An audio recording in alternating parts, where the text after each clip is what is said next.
मुझे माफ कर दो माँ। एक हाथ से राक्षस की जीभ कसकर पकड़ी हुई और दूसरे हाथ में प्रहार के लिए उठी गदा। ये वो राक्षस है जिसे रोकने के लिए त्रिदेवों को भी महाशक्ति जगदम्बा की शरण में जाना पड़ा था। इस रहस्यमयी कहानी की शुरुआत होती है सतयुग से। एक खूंखार राक्षस था मदनासुर। उसने घोर तपस्या करके सृष्टि के रचयिता ब्रह्मदेव से वाक सिद्ध का वरदान पा लिया। इसका सीधा सा मतलब था कि उस राक्षस के मुंह से निकली हुई हर बात सच हो जाए। इस वरदान का फायदा उठाकर उसने पूरी दुनिया में तबाही मचानी शुरू कर दी।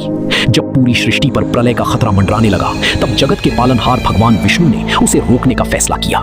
लेकिन वो सीधा युद्ध नहीं कर सकते थे, क्योंकि राक्षस कुछ भी बोलकर नुकसान पहुंचा सकता था। इसीलिए भगवान विष्णु ने सौराष्ट्र के हरिद्रा सरोवर यानी हल्दी के पीले तालाब के किनारे घोर तपस्या की।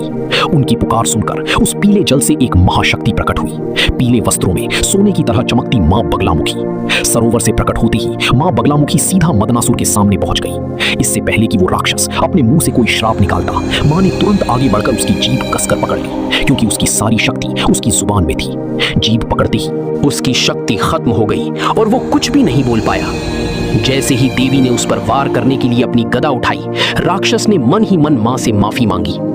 मां ने उसे जीवन दान तो दिया, लेकिन हमेशा के लिए उसकी बोलती बंद कर दी। साथ ही उसे वरदान दिया कि संसार में जहां भी मेरी पूजा होगी, वहां मेरे चरणों में तुम्हारी भी उपस्थिति रहेगी।